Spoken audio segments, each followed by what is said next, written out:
Well, first of all, thank you for having me here to speak today. I appreciate the opportunity to share. To start off, some of you know that I am a Quaker. Often Quaker worship consists of silence, and people speak out of the silence as they are led to do so. Minneapolis Friends Meeting is a bit different in that a different member each week is asked to present a few thoughts to serve as a point of reflection.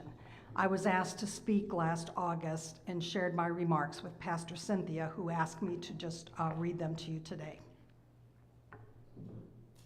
I like these words by Robert Browning. Grow old along with me. The best is yet to be, the last of life for which the first was made. Our time is in his hands, who saith, a whole I planned. Youth shows but half. Trust God, see all, nor be afraid. That's how I envision my golden years. But about 2.5 years ago, I embarked on a journey I did not want, a journey I did not embrace, a journey into widowhood.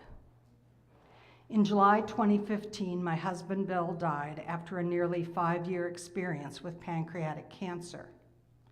Despite the often grim nature of this diagnosis, we were fortunate. He got a 2.5-year reprieve from symptoms, during which we packed in a lot of travel, a lot of family time, a lot of celebrations, a lot of life, and a lot of love. We made plans to travel south each winter for as long as our health allowed, go to a different warm someplace for a month or two to meet new people, seek new adventures, and gain new understanding. But the reprieve ended and the cancer reemerged.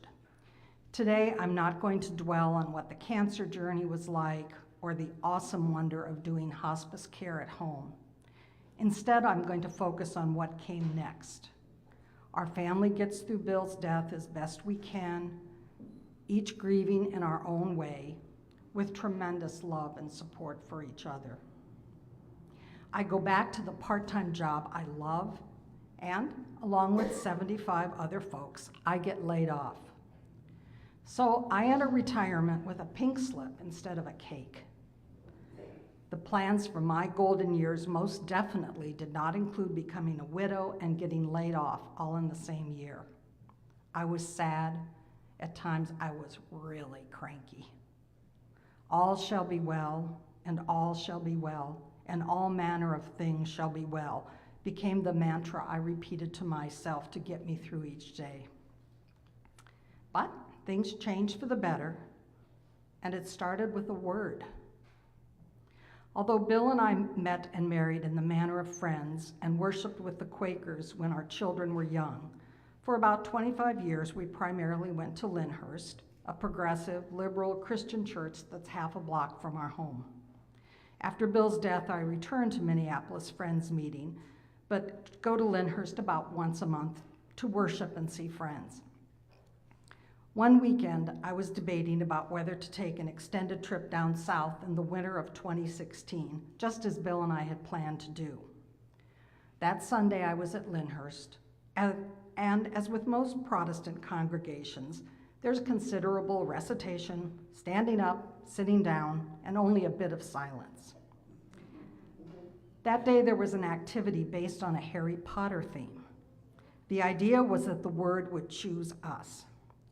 Those who wanted to participate could approach the altar and reach into a bowl to grab a slip of paper on which was written a word that had been submitted by a fellow parishioner. Well, my reaction to this activity was essentially, oh, for crying out loud. I was less than open and wasn't even sure I would do it. But I got on my feet, approached the altar, reached into the bowl, and looked at my word. In that moment, things changed for me. My word was welcome. I felt God was telling me in a Minnesota nice way to get over myself, stop dwelling on what I no longer had, but be open and welcoming to the new life that awaited me. Being a widow is not what I wanted. Being unemployed was not my choice. and none of this was welcome, but it's what it was. I set off on my southern sojourn with an open mind. Part of the time I was with family or friends, part of the time I traveled solo. I found renewed self-confidence. I became proficient at using Facebook, an activity I'd mainly viewed as isolating and a waste of time.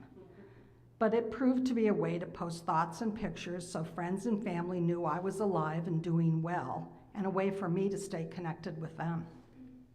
I talked with strangers, the couple at the next breakfast table, the woman in the park feeding the ducks, or folks waiting in line for barbecue. I engaged with strangers to ease those times when loneliness began to engulf me. I identified and welcomed an unexpected inner voice that led me on a path to safety during a couple of bewildering events that could have proved unpleasant or downright dangerous. Since my return home, I've felt called to welcome new activities into my life. Some are very comfortable, like exercising with other seniors at the YMCA or taking fun classes through the Osher Lifelong Learning Institute.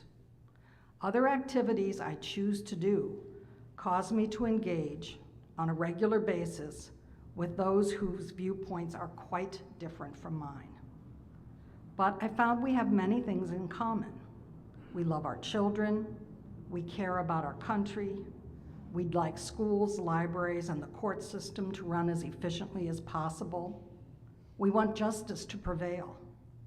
I hope that what we hold in common can eventually be a bridge so we can dialogue about the political and humanitarian differences that exist between us. In closing, I want to share a couple of thoughts from When Bad Things Happen to Good People, a book where Rabbi Harold Kushner talks about the death of his son from a rare genetic disorder. The most anyone promised us was that we would not be alone in our pain, and that we would be able to draw upon a source outside ourselves for the strength and courage we need to survive life's tragedies and life's unfairness. I am a more sensitive person, a more effective pastor, a more sympathetic counselor because of Aaron's life and death. And I would give up all those gains in a second if I could have my son back. If I could choose, I would forgo all the spiritual growth and depth which has come my way. But I cannot choose. Let me suggest that the bad things that happen to us in our lives do not have a meaning when they happen. They do not happen for any good reason which would cause us to accept them willingly. But we can give them a meaning. The question we should be asking is not, why did this happen to me? What did I do to deserve this? A better question would be, now that this has happened to me, what am I going to do about it?